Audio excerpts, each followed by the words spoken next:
Am I the a-hole for calling out my parents for spoiling my useless brothers? I, 21F, recently had one of the biggest blow-ups with my parents, and honestly, it feels like years of frustration finally poured out of me all at once. It all revolves around my older twin brothers, 24M, who I'll call Shaggy and Scooby. So, here's some backstory. When Shaggy and Scooby were born, there were complications. Because of that, my parents basically wrapped them in bubble wrap and never stopped.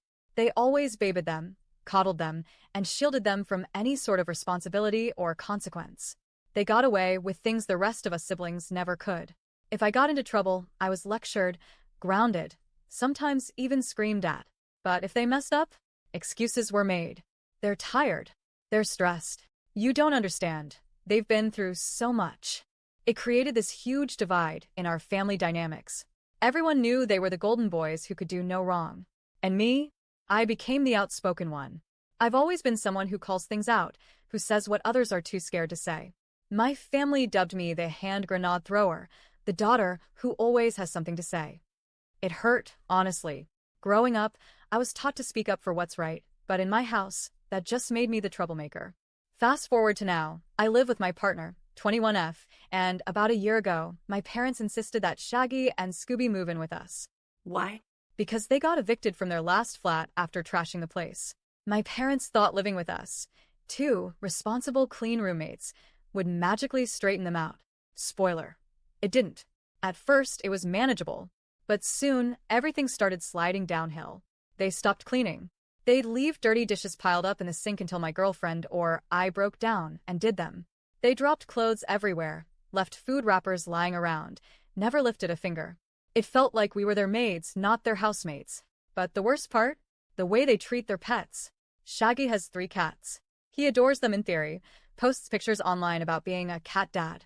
But in reality, he barely takes care of them. Their litter boxes go uncleaned until the smell is unbearable. Sometimes he goes away for weekends and doesn't even refill their food or water bowls. I only notice when I hear them crying, and it breaks my heart. Scooby recently decided to get a dog. Honestly, I begged him not to because he can't even take care of himself, but he didn't listen. And now, this poor dog lives locked in his bedroom most of the day. Scooby never properly potty trained him, so the dog uses puppy pads. But here's the disgusting part. Scooby never throws the used pads away. They pile up until the pee and poop soak through and stain the carpet. The smell seeps through the house. It's vile. And Scooby just shrugs it off. The dog has even developed behavioral issues because of this neglect. He's overprotective of Scooby to the point of aggression. If I walk near Scooby, the dog growls and tries to nip at me. And what does Scooby do? Laughs. He thinks it's funny. Now, imagine living in this environment while you and your partner are busting your asses to keep the place livable. My girlfriend and I constantly pick up their slack. It's exhausting. It's created tension in my relationship because the resentment builds and builds. And every time I try to talk to Shaggy and Scooby, they deflect, argue, or, worst of all, run to our parents to tattle on me. They'll say I'm being picky or too harsh. And of course, my parents take their side.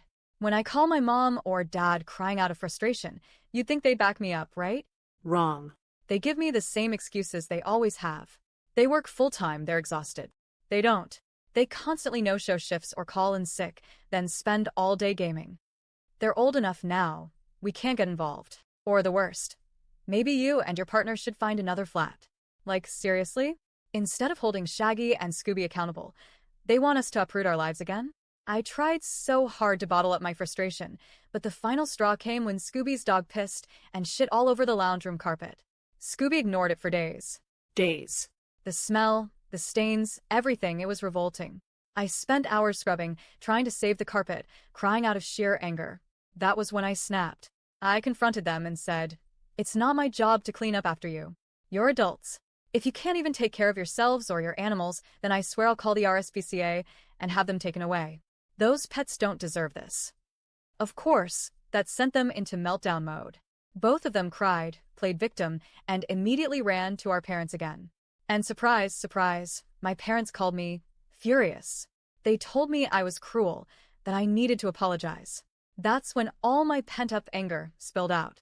I told them, I'm sorry. I'm sorry that you two failed as parents. You babied these boys into being useless. You let them get away with everything, and now they can't do a damn thing for themselves. You don't even realize the damage you've done. They'll never survive in the real world, and one day, when you're gone, they're going to end up on the streets because they've never had to take responsibility for anything. This is your fault. Yeah, it was brutal. I know my words were harsh, but they were the truth. And honestly, I don't regret saying it. The fallout has been rough, though. My parents told me to leave their house when I visited, and since then, it's been 2 weeks of pure silence. I've been excluded from family dinners, gatherings, even casual group texts. They're giving me the silent treatment, something they've weaponized against me my entire life whenever I dare to step out of line. It hurts. It triggers me. It makes me feel like I'm that little girl again, punished for speaking up while my brothers were excused. And I'm just sitting here wondering, am I really the asshole for finally saying what's been obvious for years? My partner and I are actively looking for a new flat, but where we live, housing is scarce and expensive. We're trying, but in the meantime, we're stuck in this toxic mess. So, am I the a-hole? Or was I finally just the only one willing to say what everyone else has been too scared to admit?